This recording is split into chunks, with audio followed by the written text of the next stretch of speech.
Baiklah, saya awali. Assalamualaikum warahmatullahi wabarakatuh. Pada sesi kali ini saya akan menjelaskan tentang matriks menjelaskan penggunaan informasi geospasial dalam kehidupan sehari-hari. Jadi SIG itu adalah sistem informasi yang berbasis komputer. Jadi ada data dari satelit, kemudian dikirim ke perangkat komputer di bawahnya dan diedit dengan aplikasi. Itu posisinya SIG di sana. Kemudian hasilnya adalah sebuah peta.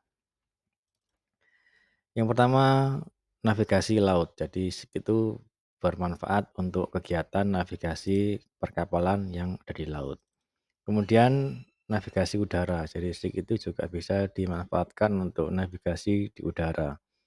Mungkin seperti kegiatan OMC atau operasi modifikasi cuaca. Transportasi sering kita lihat juga bisa menggunakan SIG. Jadi isinya tentang peta. Kemudian zonasi lahan. Jadi peruntukan lahannya itu apa, sebaiknya itu bisa digunakan dengan SIG juga. Setelah zonasi lahan, infrastruktur, jadi untuk perencanaan. Di tempat ini cocoknya untuk infrastruktur seperti kilang minyak atau apa. Jadi itu maksud dari penggunaan infrastruktur. Kemudian pemantauan lingkungan. Jadi setelah ada kegiatan penambangan, bisa dicek dampaknya di mana saja itu dengan dipetakan secara akuntabilitas dengan menggunakan SIG.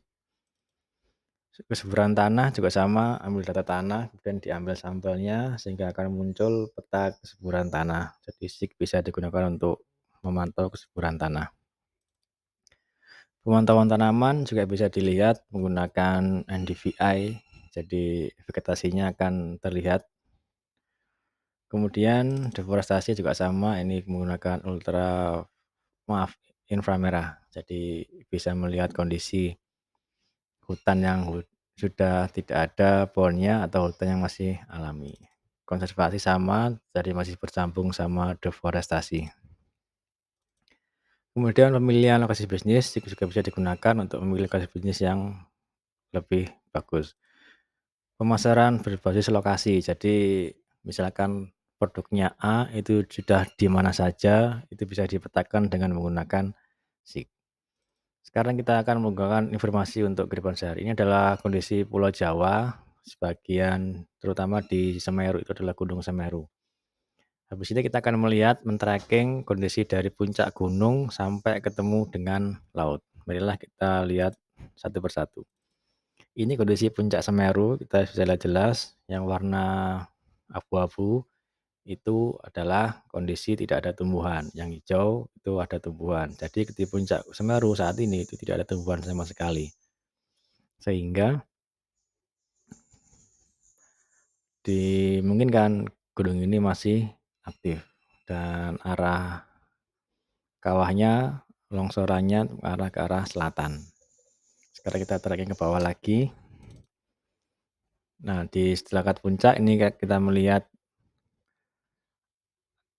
ada cekungan. Cekungan itu biasanya berasal dari arah aliran yang terbentuk ketika hujan atau sungai-sungai kecil.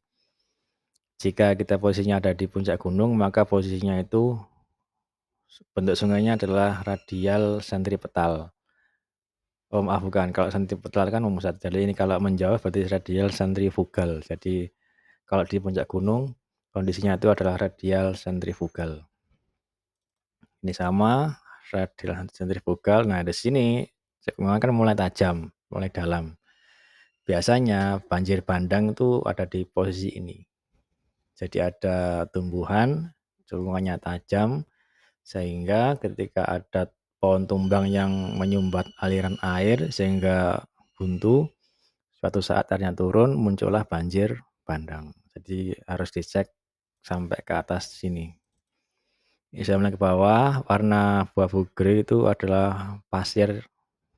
Jadi Gunung Semeru itu penghasil pasir salah satu di Jawa Timur. Ini juga sama, pasirnya sudah mulai melebar. Nah, di sini warna hijau bawahnya sudah mulai kotak-kotak. Artinya apa? Di situ sudah mulai ada lahan pertanian atau perkebunan. Jadi sudah ada manusia yang mulai mengelola wilayah ini. Kemudian bawahnya lagi sudah semakin banyak kotak-kotaknya, jadi itu pertaniannya. dan semakin bawah, sebelah kiri masih banyak hutan, sebelah kanan setelah aliran sungai ini yang warna abu-abu itu juga terlihat kotak-kotak, berarti itu adalah perkampungan atau pertanian. Ke bawah lagi semakin banyak, jumlah vegetasinya semakin sedikit, perkampungan manusia semakin banyak. Ke bawah lagi alirannya, ini semuanya full pertanian, sehingga warnanya jelas kotak-kotak semua. Kemudian di sini sama, sudah banyak warna kotak-kotak, berarti pertanian sudah mulai banyak. Ini adalah tempat akan bertemunya sungai dari Gunung Semeru dengan laut. Jadi pasir tadi sampai ke laut. Dan ini adalah bisa lihat lautnya dan pantainya berwarna abu-abu atau grey. Itu adalah warna yang sama dengan warna sungai tadi. Artinya apa? Pantai-pantai di sana itu warnanya gelap karena berasal dari pasir dari Gunung Semeru. Nah, seperti ini gambarnya. Kemudian kita lihat kaldera Bromo. Di sini ada Bromo. Kalau kita lihat diameter tengahnya itu ternyata ada di angka 7.168 meter. Jadi kaldera itu adalah hasil sisa-sisa erupsi zaman dulu yang mengalami letusan eksplosif sehingga tinggal sisanya ini. Jadi badan tubuhnya Gunung Bromo yang zaman dulu itu sudah tidak ada. Kaldera Raung. Jadi di kaldera Raung ini juga sama, sisa-sisa erupsi zaman dulu sehingga yang badan gunung sudah tidak ada, ini adalah tersisa dari erupsi eksplosif yang zaman dulu.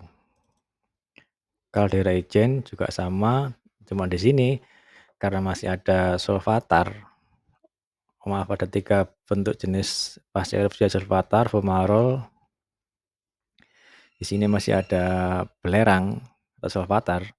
Jadi di sini masih ada warna kekuning-kuningan, biasanya belerang itu warnanya kuning. Dan ini bisa digunakan untuk pengobatan kulit.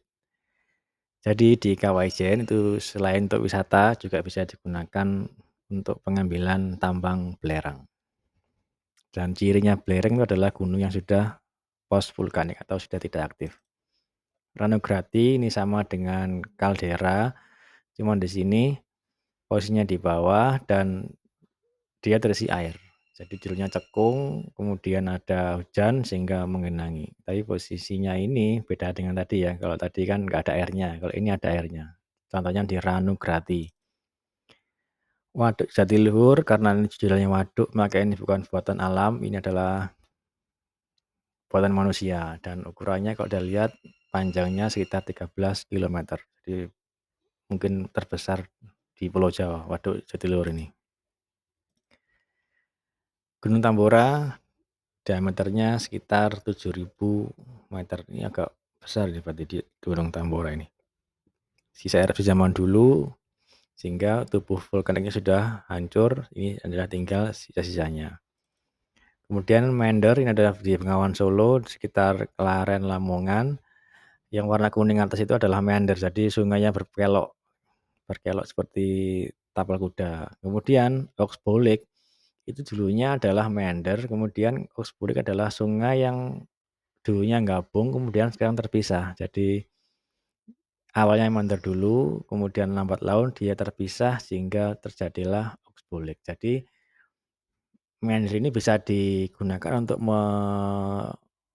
melihat masa depan. Jadi kalau lambat laun sungai ini akan nyambung, Mendernya nyambung sehingga terjadilah Oxbolik. Jadi tempat-tempat yang terdapat Mender itu mungkin bisa terjadi perubahan arah sungainya. Kemudian ini adalah Muara Bengawan Solo, ada di sekitar Gresik, Ujung Pangkah. Kemudian ini adalah muara dari Sungai Berantas di sekitar Sidoarjo, di sekitarnya Lapindo. Kemudian ini adalah Demak. Demak itu terjadi bencana kenaikan air lautnya banjir rob. Jadi air laut naik ke daratan. Ditandai dengan warna hijau. Jadi warna hijau itu dulunya yang di pinggirnya Semarang sama Demak itu dulunya daratan. Kemudian airnya naik sehingga tergenang air. Nah, ini ada 2 versi, yang pertama airnya naik, atau yang kedua tanahnya di sana turun. Karena turun itu namanya subsidence. Jadi subsidence itu menurunkan air tanah menurunkan permukaan tanah karena air di bawah permukaan tanah terangkat naik, itu subsidence. Kemudian Bandara Soekarno-Hatta, di sini kita bisa melihat, situs dan asosiasi. Situsnya bandara, asosiasinya adalah landasan pacu dan bangunan dan pesawat. Jadi manusia itu asosiasi. Kemudian ini pelabuhan, situsnya alamnya itu laut, sama bangunannya pelabuhan. Kalau asosiasinya kapal dengan dermaga, itu adalah asosiasi dari Pelabuhan Merak.